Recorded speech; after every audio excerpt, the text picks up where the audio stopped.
Podemos clasificar la teoría de mecanismos y de máquinas en cinemática y dinámica.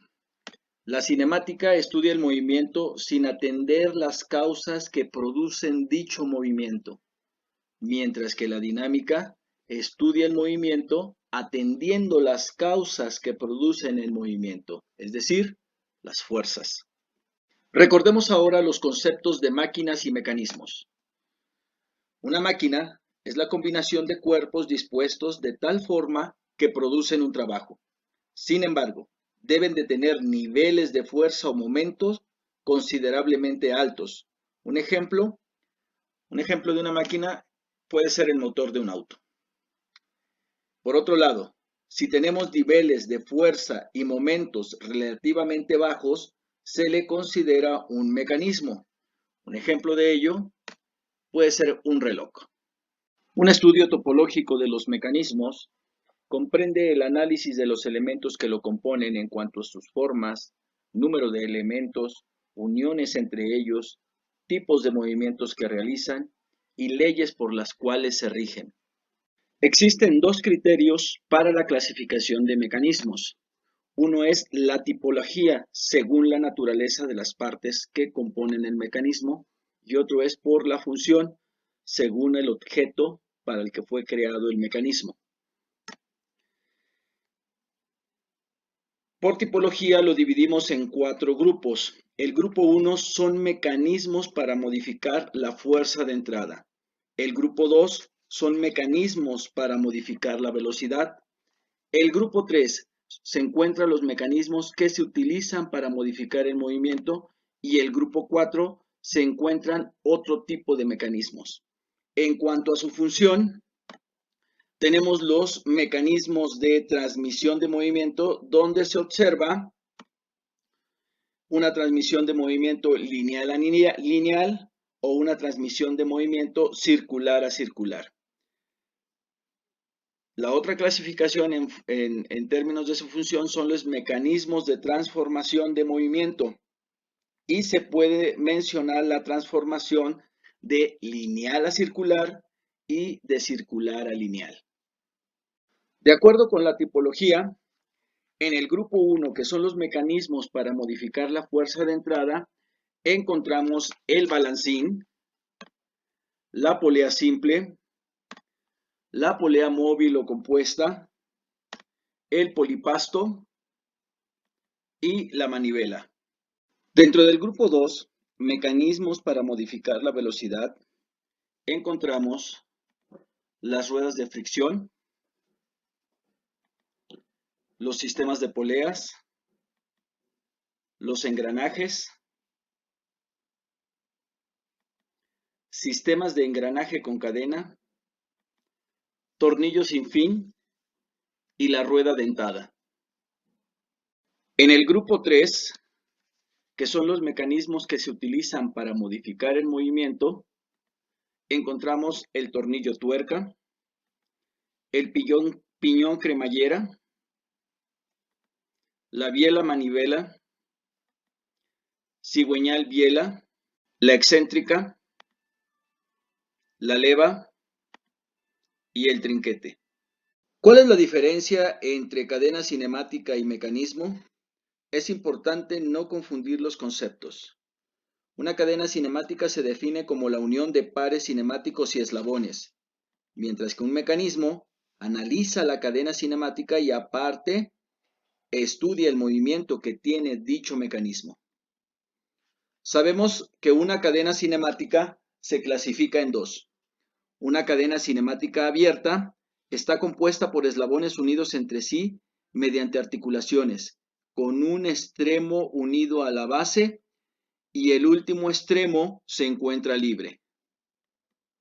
Mientras que una cadena cinemática cerrada tiene todos sus eslabones unidos entre sí o a la base y no hay extremos libres. Al hablar de cadena cinemática, se introdujeron los conceptos de eslabón y par cinemático. Un eslabón es el elemento resistente individual que compone un mecanismo y en algunas ocasiones es común que se le nombre elemento o barra, mientras que un par cinemático es la unión entre dos eslabones. Los eslabones tienen tres clasificaciones, según el número de pares o juntas, según la naturaleza de los elementos rígidos y según el tipo de movimiento. Según el número de pares o juntas, estos pueden ser unarios, binarios, ternarios, cuaternarios, hasta n juntas con terminación en ario. Según la naturaleza de los elementos rígidos, estos pueden ser rígidos, unirrígidos, flexibles y fluidos, los cuales no son mecánicos. Según el tipo de movimiento, nosotros podemos ver el eslabón fijo, elemento fijo, bancada, tierra o bastidor, no presenta movimiento y actúa como marco de referencia. La manivela presenta movimiento de rotación completa alrededor de un eje fijo. La biela o acoplador es un elemento que no tiene ningún eje de rotación fijo y tampoco está unido al eslabón fijo.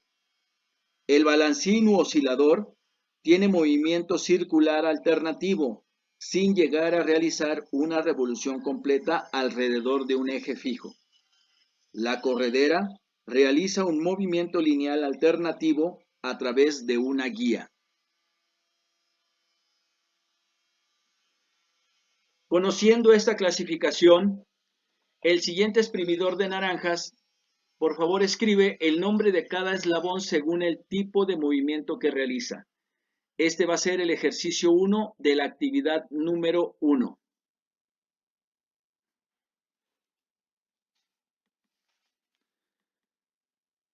El par cinemático es la unión imperfecta entre dos elementos de un mecanismo y tiene 4 clasificaciones: por el número de elementos, por su clase o grados de libertad, por el cierre y por el tipo de contacto.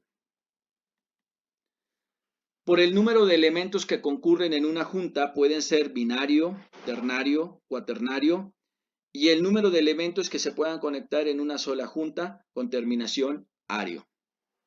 Por la clase o números de grados de libertad, puede ser de 1 grado de libertad, de 2 grados de libertad, 3 grados de libertad, 4 grados de libertad, 5 grados de libertad.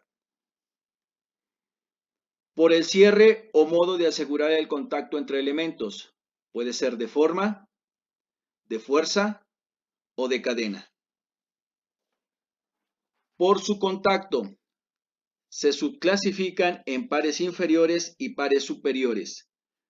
Los pares inferiores pueden ser el par giratorio o revoluta, el par prismático que tiene movimiento relativo de deslizamiento, o par de tornillo o helicoidal, que es un solo grado de libertad y los movimientos de deslizamiento y rotación son conjuntos. Los pares superiores. Además de los tipos de articulaciones, se conocen pares superiores. Entre los ejemplos clásicos tenemos dientes de engranaje acoplado, la rueda que va girando sobre un riel.